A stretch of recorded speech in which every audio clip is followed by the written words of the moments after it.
Today we are going to discuss on treatment of inflammatory bowel disease. We will discuss both ulcerative colitis and Crohn's disease separately. You know that mesalamine is effective in ulcerative colitis, but it is not effective in Crohn's disease. Crohn's disease, it is not effective. And we have treatment regimen for these two different conditions based on the severity of the condition, whether it is mild or whether it is moderate or severe. So what is the definition of moderate or severe inflammatory bowel disease? If a stool frequency is 6 or more per day, or if patient has systemic signs and symptoms like fever, tachycardia, or if hemoglobin less than 10 or elevated ESR, CRP, if these are present, it signifies that the condition is moderate to severe. So let's start first of all with mild ulcerative colitis. So how do you treat mild ulcerative colitis? You start with topical mesalamine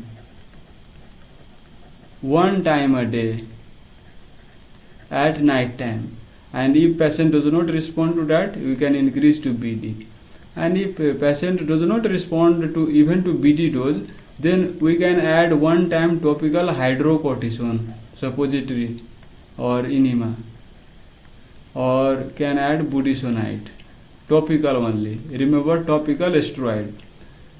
And even if patient does not respond to topical steroid, then we can add oral mesalamine.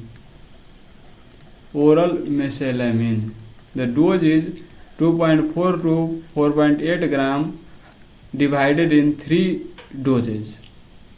Divided in 3 equal doses.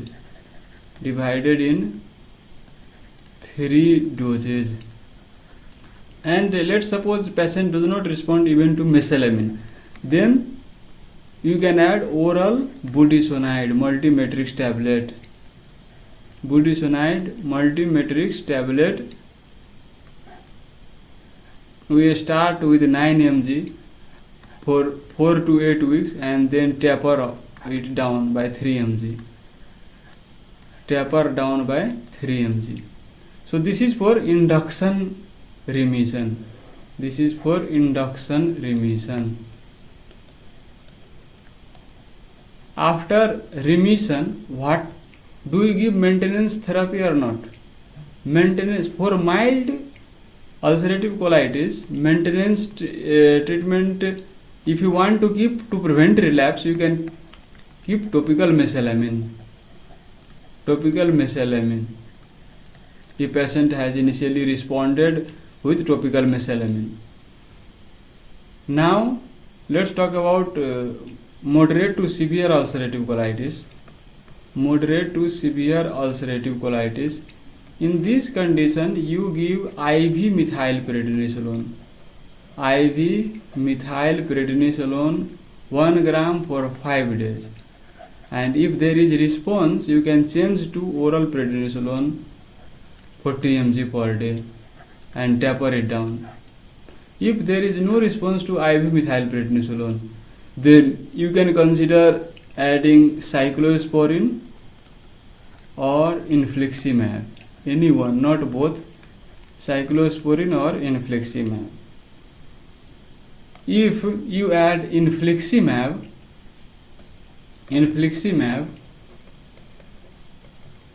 then see the response for 5 days. If there is response, then you can continue the maintenance with infliximab.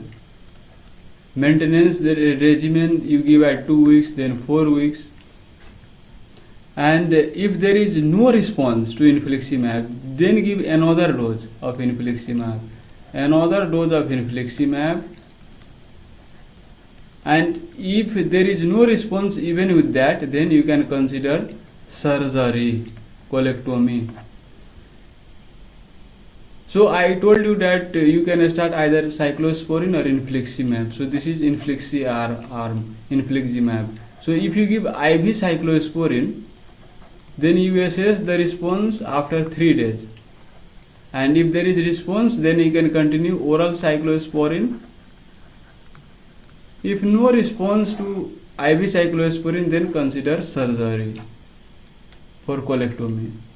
So this is regarding ulcerative colitis. Now let's talk about Crohn's disease. So for mild Crohn's disease, you can give budesonide tablet, multimatrix tablet 9 mg for 4 to 8 weeks. Don't give more than 8 weeks because of systemic side effect, and then you can taper it down by 3 mg over 4 to 8 weeks, taper down by 3 mg. So this is for induction remission. And for maintenance, you don't continue steroid, but if maintenance is required, then you can add oral azathioprine tablet, 50 mg OD. But we have seen in our experience that even if you discontinue these treatments and just follow up, then patient may not have relapse in mild cases. But if there is high risk of relapse, then these thiopurines can be added. So this is for mild Crohn's disease. And for moderate to severe Crohn's disease,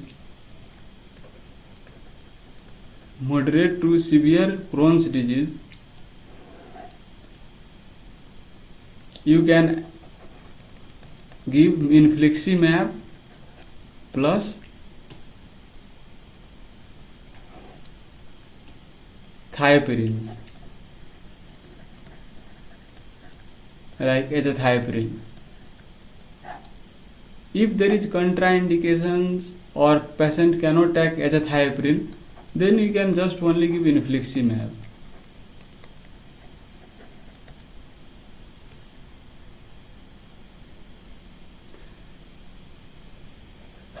And this is dual therapy, infliximab with azathioprine. And you can also give monotherapy with drugs like vedolizumab. This is alpha 4 beta integrin inhibitor, or ustekinumab, rascanizumab. So these are monotherapy. Unlike dual therapy of TNF inhibitors and thiopurines. So this is given for induction remission.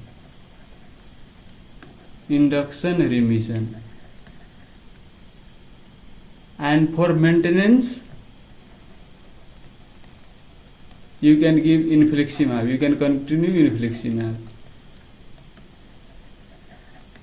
So this is drug treatment.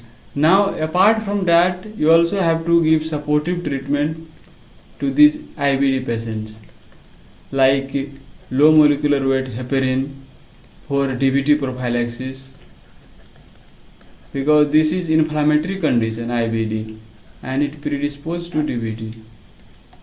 Then nutrition, diet,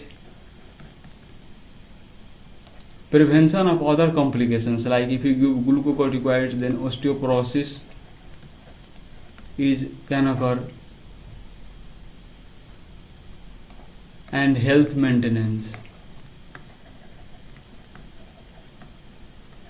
And you also need to know when to refer for surgery. So in severe ulcerative colitis, we discussed that if it is refractory to cyclosporin or even not responding to second dose of infliximab, then we can consider colectomy. And if there is toxic megacolon with perforation,